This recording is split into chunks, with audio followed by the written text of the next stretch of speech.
Bismillahirrahmanirrahim. Assalamualaikum warahmatullahi wabarakatuh. Perkenalkan, nama saya Ita dari kelas BC 92 dengan NIM 240 7512031, Prodi Pendidikan Guru Sekolah Dasar, Fakultas Ilmu Pendidikan Universitas Negeri Makassar.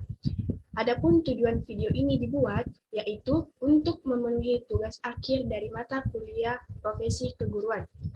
Nah, baik. Di sini saya akan menjelaskan materi pertama, yaitu hakikat profesi, di mana hakikat profesi adalah suatu jabatan atau pekerjaan sesuai dengan keahlian tertentu. Yang kedua, profesional adalah komitmen suatu anggota para profesi untuk meningkatkan kemampuan. Nah, adapun ciri-ciri utama profesi. Yang pertama, suatu jabatan yang memiliki fungsi dari signifikan. Kedua, jabatan yang menuntut keterampilan dan keahlian. Ketiga, keterampilan yang dituntut itu dapat melalui pemecahan masalah dengan teori dan metode ilmiah. Keempat, jabatan itu berdasarkan batang tubuh disiplin. Nah, selanjutnya, kompetensi yang harus dimiliki oleh guru. Yang pertama, kompetensi profesional. Kedua, kompetensi pedagogik. Ketiga, kompetensi personal. Keempat, kompetensi sosial. Nah, adapun kriteria profesi. Yang pertama, melayani masyarakat dan merupakan karyas. Yang kedua, memerlukan bidang ilmu dan keterampilan tertentu. Yang ketiga, mempunyai komitmen terhadap jabatan. Keempat, mempunyai organisasi yang diatur oleh anggota profesi sendiri. Dan selanjutnya, karakteristik profesi.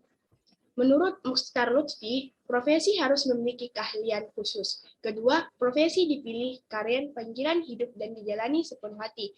Ketiga, profesi memiliki teori-teori yang baku secara universal. Artinya, profesi ini dijalani menurut aturan yang jelas. Nah, materi selanjutnya yaitu tentang profesi dan profesionalisasi guru. Berdasarkan Undang-Undang RI nomor 14 tahun 2005 tentang guru dan dosen, pasal 1, guru adalah pendidik profesional dengan tugas utama mendidik, mengajar, membimbing, mengarahkan, melatih, menilai, dan mengevaluasi peserta didik pada pendidikan anak usia dini. Nah, peran guru. Yang pertama, peran guru sebagai pengelola kelas hendaknya diwujudkan dalam bentuk pengelola kelas. Yang kedua, peran guru sebagai mediator harus memiliki pengetahuan dan pemahaman yang cukup. Yang ketiga, peran guru sebagai pribadi dan lain-lain. Nah, tugas utama guru yang pertama, guru sebagai pengajar, di mana guru bertugas merencanakan program pengajaran. Yang kedua, guru sebagai pendidik, di mana sebagai pendidik mengarahkan peserta didik pada tingkat kedewasaan. Yang ketiga, guru sebagai pemimpin. Sebagai pemimpin, guru bertugas memimpin dan mengendalikan diri. Nah, kompetensi guru. Yang pertama, kompetensi profesional berkaitan dengan akademik. Yang kedua, kompetensi pedagogik, di mana berkaitan dengan pemahaman terhadap peserta didik. Dan ketiga, kompetensi personal, dilandaskan aspek kepribadian. Dan keempat, kompetensi sosial, kemampuan guru melakukan penyesuaian diri. Nah, tanggung jawab guru yang pertama, tanggung jawab intelektual, yaitu dalam bentuk penguasaan materi. Yang kedua, tanggung jawab profesi. Yang ketiga, tanggung jawab sosial, yaitu melalui kemampuan guru berkomunikasi. Dan keempat, tanggung jawab spiritual dan moral. Kelima, tanggung jawab pribadi atau kemampuan guru memahami dirinya. Nah, selanjutnya materi ketiga, di mana materi ketiga itu yaitu profil dan persyaratan guru. Yang pertama, profil guru yang diharapkan yaitu guru dengan semangat tinggi, selalu memiliki inisiatif, gigih, tidak putus asa, dan tidak gampang menyerah. Selanjutnya, guru profesional adalah guru yang memiliki keahlian, tanggung jawab, dan rasa kesewajaan yang didukung oleh etika profesi yang kuat. Untuk itu, harus memiliki kualifikasi kompetensi yang memadai. Nah, adapun ciri-ciri atau karakteristik profil guru profesional. Yang pertama, Guru profesional harus memiliki landasan pengetahuan yang kuat. Yang kedua, harus berdasarkan kompetensi individual. Ketiga, harus melalui sistem seleksi dan sertifikasi. Yang keempat, mampu bekerja sama dan berkompetensi yang sehat dengan sewajarnya. Dan kelima, mempunyai kesadaran profesional yang tinggi. Nah, guru profesional itu wajib memiliki kualifikasi akademik, kompetensi, sehat jasmani dan rohani, serta memiliki kemampuan pendidikan nasional. Nah, adapun persyaratan guru. Yang pertama, kompetensi meliputi kompetensi pedagogi, kepribadian, sosial, profesional yang diperoleh melalui pendidikan profesi. Yang kedua, sertifikat pendidik, di mana guru telah memenuhi persyaratan dan sertifikat pendidik diselenggarakan oleh perguruan tinggi. Nah, ketiga, kualifikasi akademik, yaitu diperoleh melalui pendidikan tinggi program sarjana. Nah, materi selanjutnya yaitu tentang organisasi profesi guru dan kode etik, di mana menurut James de Monnet mengungkapkan bahwa organisasi merupakan bentuk setiap perserikatan manusia dalam menggapai tujuan bersama. Nah, pembentukan organisasi profesional kependidikan dapat dikatakan relatif mudah dan setidaknya dipengaruhi oleh akademik profesional.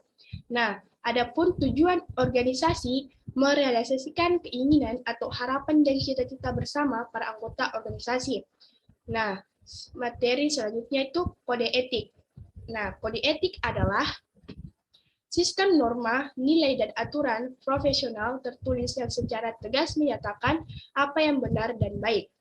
Adapun tujuan kode etik, yang pertama, menjunjung tinggi martabat profesi, kedua, meningkatkan pengabdian para anggota profesi, ketiga, meningkatkan mutu profesi, keempat, meningkatkan mutu organisasi, yang kelima, meningkatkan layanan di atas keuntungan pribadi. Selanjutnya, fungsi kode etik. Yang pertama, memberikan pedoman bagi setiap anggota profesi tentang prinsip profesionalitas yang digariskan.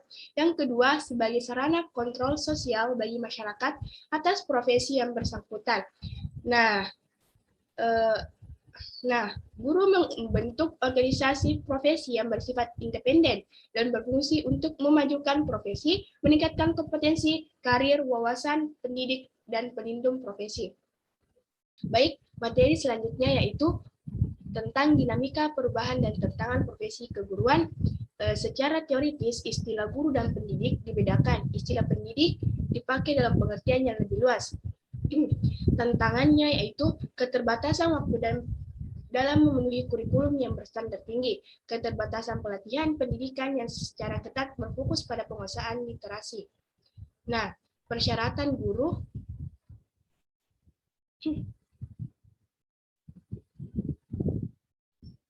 yang pertama, guru adalah jabatan profesional. Persyaratan guru dikelompokkan yaitu persyaratan kualifikasi akademik, persyaratan sertifikasi pendidik, persyaratan kompetensi profesi yang diperlukan dalam melaksanakan tugasnya sebagai guru, dan kesehatan jasmani dan rohani.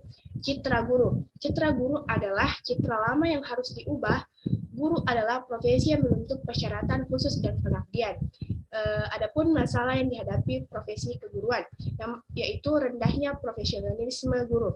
Masih banyak guru yang malas meningkatkan kompetensinya dalam mengajar.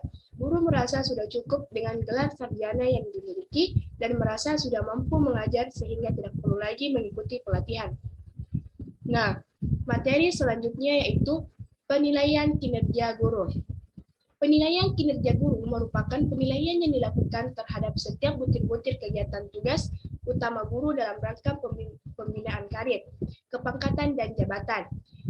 Adapun tujuan penilaian kinerja guru, yang pertama, mendasari kebijakan tentang promosi dan karir guru beserta penghargaan yang patut didapatkan. Yang kedua, sebagai indikator untuk menentukan tingkat kompetensi. Yang ketiga, meningkatkan kinerja guru dan sekolah yang meliputi efisien dan efektivitas. Yang keempat, memberikan landasan untuk pelaksanaan penilaian kinerja guru. Dan kelima, menjadi landasan untuk menentukan kreativitas kinerja guru. Adapun fungsi PKG, yang pertama, menjadi dasar penilaian tentang kompetensi dalam proses pembelajaran, pembimbingan, atau pelaksanaan tugas tambahan yang linear. Yang kedua, sumber perolehan angka kredit bagi guru atas kinerjanya. Nah, pelaksanaan penilaian kinerja guru yang pertama dilakukan setiap tahun oleh kepala sekolah atau pengawas. Yang kedua, penilaian terhadap kompetensi guru dilakukan dengan instrumen tertentu. Nah, penilaian kinerja guru dapat dilihat melalui tugas guru sehari-hari dalam melaksanakan kegiatan pembelajaran. Nah, materi terakhir yaitu pengembangan keprofesian berkelanjutan. Pengembangan keprofesian berkelanjutan adalah pengembangan kompetensi guru yang dilaksanakan sesuai dengan kebutuhan secara bertahap berkelanjutan untuk meningkatkan profesionalisme guru. Tujuan umum pengembangan keprofesian berkelanjutan yaitu yang pertama, tujuan umum untuk meningkatkan kualitas layanan pendidikan di sekolah dalam rangka meningkatkan mutu pendidikan. Tujuan khususnya yang pertama, meningkatkan kompetensi guru untuk mencapai standar kompetensi yang ditetapkan dalam peraturan perundang-undangan yang berlaku. Kedua, memutakhirkan kompetensi guru untuk memenuhi kebutuhan guru dalam perkembangan ilmu pengetahuan, teknologi, dan seni. Yang ketiga, meningkatkan komitmen guru dalam melaksanakan tugas pokok dan fungsinya sebagai tenaga profesional. Dan keempat, menunjang pengembangan karir guru. Nah, kerangka pengembangan karir guru yang pertama, guru utama, yaitu fokus pada pengembangan profesi. Yang kedua, guru madya, fokus pada pengembangan sekolah. Ketiga, guru muda. Keempat, guru pertama.